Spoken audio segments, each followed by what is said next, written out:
찬양 감사를 드립니다. 할렐루야. 하나님 나라의 천국잔치에 오신 여러분들을 주님의 이름으로 환영하고 축복합니다. 영상으로 예배드리고 있는 우리 임마누엘의 가족들에게도 하나님의 은총이 충만하기를 축복합니다. 우리가 세상 사람들에게 자주 질문받는 것 중에 하나가 삼위일체에 관한 것입니다. 어떻게 셋이 하나가 될 수 있는가 하는 질문을 받으면 우리는 주저하기 쉽지요. 그리고 성경에 보면 성부, 성자, 성령이 나오는데 그 순번은 도대체 어떻게 되는 것인가 하는 질문도 우리는 받을 수가 있습니다. 첫째 질문은 뒤로 하고, 여러분들은 성부와 성자와 성령의 순번을 알고 계십니까? 그러니까 세상식으로 따져봐서 누가 1등이고 2등이고 3등이고 하는 순서를 알고 계시냐는 말입니다. 분명히 우리가 알아야 되는 것은 뭐냐면, 정답은 성부와 성자와 성령은 서로 완전히 공평하시고 동등하신 분이라는 것입니다. 순번이라는 것이 존재할 수 없는 것이죠. 그런데 오늘 성경에 보면 아버지는 농부이시고 나는 포도나무다, 예수님이 그렇게 말씀하고 있습니다. 마치 예수님께서 포도나무로서 농부이신 하나님 아버지께 소유가 된 것처럼 그렇게 보여질 수 있는 거죠. 그런 뜻이 아닙니다. 이것은 성부의 역할과 성자의 역할이 다르다는 것을 우리에게 말씀해 주고 있는 것입니다. 성부 하나님은 예수님을 이 땅에 포도나무로 파송하셨습니다. 왜 많고 많은 나무 중에 포도나무로 파송하셨을까요? 포도나무는 성경에서 풍성함을 의지합니다. 한 송이에 많은 열매가 맺혀지는 것을 볼 때에 하나님의 축복이 포도송이와도 같다라는 표현을 사용하게 되는 거죠. 더불어 포도나무는 이스라엘 사람들에게 이 포도의 열매는 생명수와 같은 음료수였습니다. 나아가서 이 포도는 무엇을 상징합니까? 우리 자신에게 쏟아주신 예수님의 생명의 피, 바로 보혈을 의미하는 것입니다. 그러니까 결국은 정리를 해보면 이 포도나무는 요한복음 10장 10절에 나오는 우리에게 생명을 얻게 하고 풍성히 얻게 하는 예수님의 보혈의 피다라고 우리는 말할 수가 있는 것이죠. 우리는 이 말씀을 보면서 우리 교회가 삼위일체 하나님을 닮은 교회가 되어야 된다, 이렇게 생각해야 됩니다. 교회 안에 우리는 오직 예수님만 머리가 되시고 예수님 안에서 우리는 다 공평하고 동등한 지체들이라는 것을 아셔야 됩니다. 누가 높은 사람이 있고 누가 낮은 사람이 따로 있는 것은 아닌 것이죠. 그러나 교회 안에서 누군가는 더 나은 역할을 맡는 이들이 있고 누군가는 더 어려운 역할을 맡는 이들도 존재할 수 있을 것입니다. 마르다와 마리아가 예수님 앞에서 다투는 모습도 바로 그런 것들 때문에 비롯되어진 것이죠. 누구는 열심히 일하는데 누구는 쉬고 있는 모습을 보면 우리 마음에 불편한 마음이 생기는 것도 당연합니다. 하지만 우리가 하는 일이 삼위일체 하나님이 각자의 역할을 맡아서 하는 것처럼 때로는 자원해서, 때로는 주님께서 감동하시기 때문에 하는 일이다 라고 생각하면 우리 마음 가운데 불편함이 생길 일이 전혀 없다는 것이죠.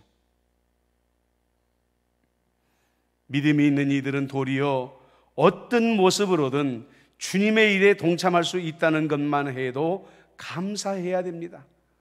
그런 건강을 주신 주님께 감사해야 되고, 그런 기회를 주신 이에게 감사해야 되고, 그런 시간과 여건을 주신 주님께 감사해야 할 줄 아는 것입니다.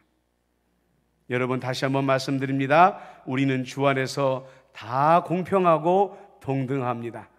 주님께서 맡기신 역할에만 충성하시면서 주님께 복받는 여러분들이 되시기를 축복합니다. 예수님께서 이어서 말씀하십니다. 물은 내게 붙어있는 열매를 맺지 아니하는 가지는 아버지께서 그것을 제거해 버리시고 무릇 열매를 맺는 가지는 더 열매를 맺게 하려 그것을 깨끗하게 하시느니라. 이 말씀을 들었을 때 처음에 제자들의 마음은 좀 뜨끔했을지도 모릅니다. 그러나 예수님께서 이어서 말씀하십니다. 지금 당장 제자들은 내가 예수님께 붙어 있나 그렇지 않나 걱정할 필요가 없다는 거죠. 예수님께서 이렇게 말씀하십니다. 너희들은 내가 이미 일러준 말씀으로 깨끗하게 되어졌으니 너희들은 지금 다 내게 붙어 있는 자들이다. 이렇게 예수님께서 말씀하시더라는 거죠. 여러분 4절 말씀을 같이 한번 읽어볼까요? 내 안에 거하라 나도 너희 안에 거하리라. 가지가 포도나무에 붙어 있지 아니하면 스스로 열매를 맺을 수 없음같이 너희도 내 안에 있지 아니하면 그러하리라. 자, 제자들이 안심하면서도 마음속에 경고로 하나님의 말씀을 이중적으로 받아들여야 되는 것입니다. 지금 예수님께서 말씀으로 깨끗하게 해서 너희들이 지금 내게 붙어 있지만 첫째로 내 안에 거해야 되고 둘째로 내 안에 붙어 있지 아니하면 너희들도 떨어지는 가지가 될 수 있다. 이렇게 예수님께서 축복도 하시고 경고도 하고 계시는 것입니다. 보십시오, 여러분, 과수원을 경영하시는 분들은 이 말씀의 뜻을 누구보다도 잘 알 것입니다. 날씨 예보가 왔습니다. 태풍이 불어닥친다고 합니다. 사과를 과수원을 하는 이들은 밤새고 이 사과 열매가 떨어지지 아니하기를 기대를 할 거예요. 그런데 정말 태풍이 지나갔는데 생각보다 사과나무가 별로 열매가 떨어지지 않았단 말이에요.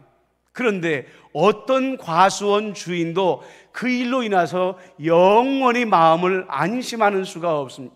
안심하는 경우는 없습니다. 언제가 되어야 마음을 안심하느냐? 정말 가을에 풍성한 수확의 계절이 되어져서 그 사과 열매를 수확하는 그 순간까지는 과수원의 주인도 마음을 놓지 못한다는 거예요. 왜요?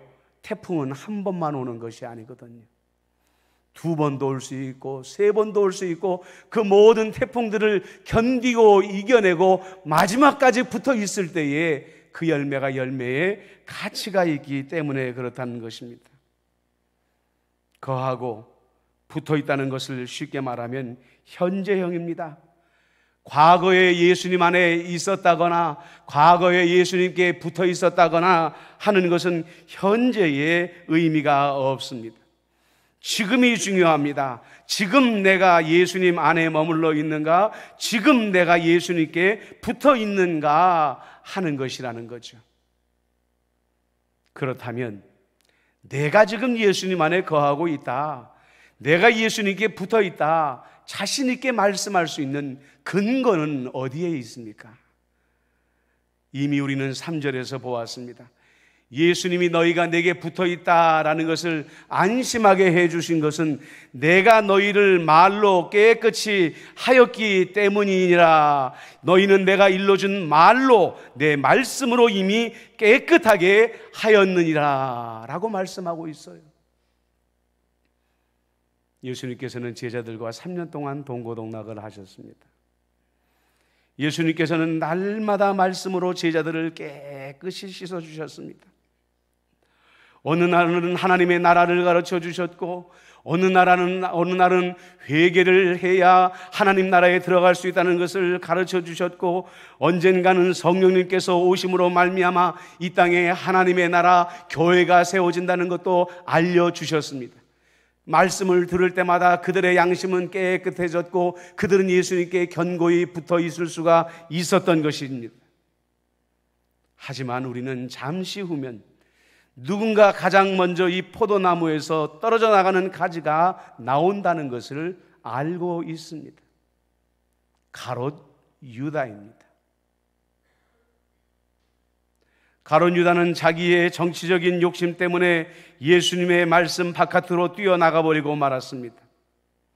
예수님이라는 생명나무 포도나무에서 스스로 떨어져 나가버리고 말았던 것이죠. 오늘 예수님 말씀에 예수님 안에 거한다라는 표현을 대충 세워봐도 5번은 넘는 것 같습니다. 거한다는 것, 있다는 것은 현재형이라고 말씀을 드렸죠. 그러므로 이것은 동시에 계속해서 예수님에게 무언가를 우리가 공급받으며 살아가야 예수님 안에 머물게 된다는 것을 말하는 것이고, 예수님이라는 나무에 붙어 있을 수 있다는 것을 말하고 있다는 것입니다. 그것이 무엇이라고요? 하나님의 말씀을 말하는 것입니다. 하나님의 말씀이 우리에게 공급되어지는 동안 우리는 예수 안에 머물러 있는 것이고, 하나님의 말씀이 끊임없이 우리 안에 공급되어지는 동안 우리는 예수님께 붙어 있는 것이라는 것이에요.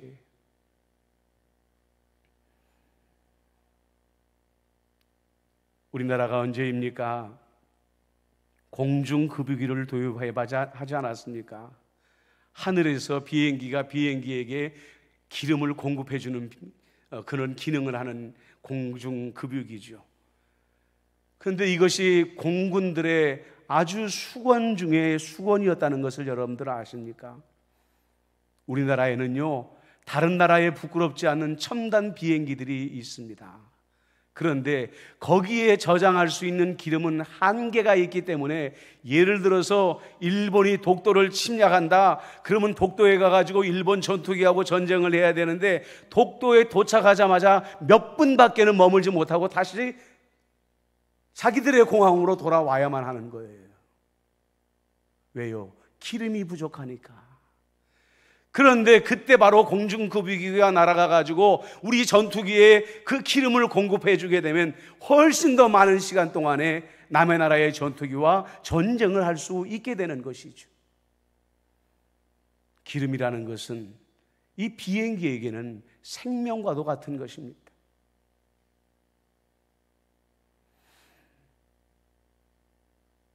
그리스도인들의 영혼이 그렇습니다.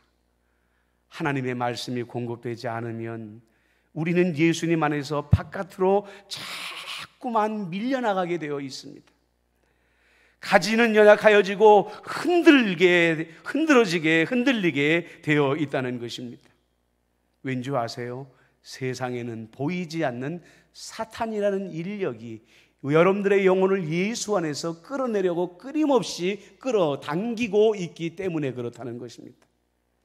여러분들의 연약한 가지를 꺾어내려고 사탄은 여전히 여러분들의 가지를 흔들어대고 있기 때문에 그렇다는 거예요. 여러분, 우리는 하나님의 말씀을 일주일 동안 내내 공급받아야 됩니다. 주일날 20분 설교로의 말씀을 가지고 일주일 동안 생활할 수 있다 착각하면 안 된다는 거예요. 그래서 여러분들에게 말씀을 드렸습니다. 여러분, 욕심 부리지 마십시오. 하루에 5분만이라도 좋습니다. 5분만이라도 하나님의 말씀에 귀를 기울이고 그 5분의 말씀을 가지고 하루를 살아낸다면 여러분들 충분합니다 라고 내가 여러분들에게 말씀을 드리는 거예요. 다시 한번 부탁드립니다. 5분이라도 성경을 손에 들고 성령님을 통하여 하나님의 말씀을 늘 공급받으시는 여러분들이 되시기를 주님의 이름으로 부탁드립니다. 우리 그리스도인들은 우리들의 삶이 얼마나 존귀한 것인가 하는 것을 잊고 살 때가 많습니다. 왜 우리가 예수 안에 그토록 머물러 있어야 될까? 왜 우리가 예수 앞에 그렇게 붙어 있어야 될까? 우리가 택함을 받고 우리가 부르심을 받고 우리의 발걸음이 지금 어디로 향하고 있는지를 잊고 살 때가 많기 때문에 예수님 안에 머무는 것을 중요하지 않다 생각할 때가 많아요. 에베소서 1장 8절을 세 번역으로 읽어드리겠습니다. 마음의 눈을 밝혀서 하나님의 부르심의 소망이 무엇이며 성도들에게 베푸시는 하나님의 영광스러운 상속이 얼마나 풍성한지를 여러분이 알게 되기를 원합니다. 하나님의 부르심의 소망, 하나님의 영광스러운 상속, 이 두 가지를 여러분들이 알기를 원합니다. 바울이 그렇게 말하고 있는 거예요. 바울이 마음이 그 당시에 너무너무 답답했습니다. 고난이 계속되어지고 바울은 감옥에 갇히고 많은 이단들이 생겨나는데 성도들이 실망을 하면서 교회를 떠나가기 시작합니다. 평소에 열심히 신앙생활 하던 성도들의 신앙도 식어지기 시작합니다. 코로나19로 이후로, 아니 그 이전부터 우리나라 교회에 불어닥친 영적인 분위기와 바울의 시대의 분위기가 굉장히 닮아 있다는 거예요. 바울이 답답한 것은 하나님께서 우리를 부르신 소망이 얼마나 위대하고 베푸시는 하나님의 상속이 얼마나 위대한지를 자신은 아는데 성도들이 잘 모르기 때문에 답답했다는 거예요. 여러분, 우리가 걸어가는 길은 세상 사람들과 완전히 차원이 다른 길입니다. 미국이라는 나라가 어려워진다, 미국이라는 나라가 어려워진다 하면서도 위기를 넘기며 세계를 선도하는 이유가 있습니다. 다른 나라에서 작은 기술을 개발하면은요, 미국이라는 나라는 그 기술을 가져다가, 그 원천 기술을 가져다가 차원이 다른 세계를 만들어버리고 맙니다. 우리가 이제서야 달나라 탐사선을 보낼까 연구하고 있을 때 테슬라 같은 사람들은 화성에 인류의 식민지를 건설할 계획을 하고 있어요. 우리하고 완전히 다른 차원의 생각을 가지고 있어요. 여러분, 제가 왜 우리가 걸어가는 길이 세상 사람들의 길과 차원이 다르다고 말하는지 아시지요? 우리는 이 세상에 영원히 머물지 않을 것입니다. 우리는 차원이 다른 세계를 꿈꾸며 살아가야 됩니다. 지난번에도 말씀을 드렸지만 바울은 하나님의 나라를 듣고 알지 아니하였습니다. 하나님의 참으로 거룩한 초청을 받아서 하나님 나라에 영원히 끌어올라가서 하나님 나라를 구석구석 살펴보는 특별한 은혜를 받고 돌아왔습니다. 그런 은혜를 받은 사람이 또 하나 있었죠. 사도 요한이었습니다. 계시록에 기록하는 하나님의 나라의 그 아름다움의 영광은 이 세상에 존재하는 어떤 말로 표현할 수 없을 만큼 아름답고도 영광스러운 나라였다는 것이죠. 여러분들의 눈이 열려져야 됩니다. 아, 그렇구나. 우리의 삶은 이곳에서 끝나는 것이 아니구나. 여러분들의 눈은 열려져서 하나님 나라를 소망해야 되는 것이고, 그 영광된 나라의 기업을 상속받는 것을 여러분들의 마음에 꿈을 꾸며 날마다 예수님 안에 머물고 날마다 예수님이라는 포도나무에 붙어 있어야 된다는 것이에요. 오늘 예수님은 말씀하십니다. 내가 그 안에 거하면 사람이 열매를 많이 맺나니. 우리 안에 무슨 열매를 맺게 될까요? 세상에서 여러분들이 필요로 하는 것들, 그런 열매들도 많이 맺어지게 될 것입니다. 또한 주님의 열매는 눈에 보이는 것으로만 끝나는 것이 아닙니다. 하늘나라를 향한 소망으로 여러분들의 마음의 열매가 맺어지게 될 것입니다. 이 땅에서는 때로는 고단하고 때로는 피곤하고 때로는 어려움 가운데 빠진다 할지라도 내가 받을 그 상속을 생각하면서 나는 내 마음의 기쁨과 행복과 만족이 채워지는 것을 우리는 경험하게 되어질 것입니다. 사랑하는 임마누엘 교회 성도 여러분, 세상의 것으로 채울 수 없는 이 감사와 감격을 주님의 나라의 영광된 나라를 기대하시는 여러분들이 되시기를 주님의 이름으로 축복합니다. 주님의 이름으로 축복합니다. 기도하겠습니다. 하나님 아버지, 내가 그 안에 거하면 사람이 열매를 많이 맺는다고 했습니다. 오직 우리가 하나님의 말씀을 날마다 공급받으며 주님 안에 거함으로 말미암아 우리가 풍성한 열매를 경험하고 맺으며 살아가게 하여 주옵소서. 우리는 이 세상과 차원이 다른 삶을 살고 있다는 것을 늘 잊지 말게 하여 주시옵시고, 하나님 나라의 영원한 상속을 꿈꾸며 살아가는 우리 모든 성도들이 되도록 역사하여 주옵소서. 예수님의 이름으로 기도드리옵나이다. 아멘.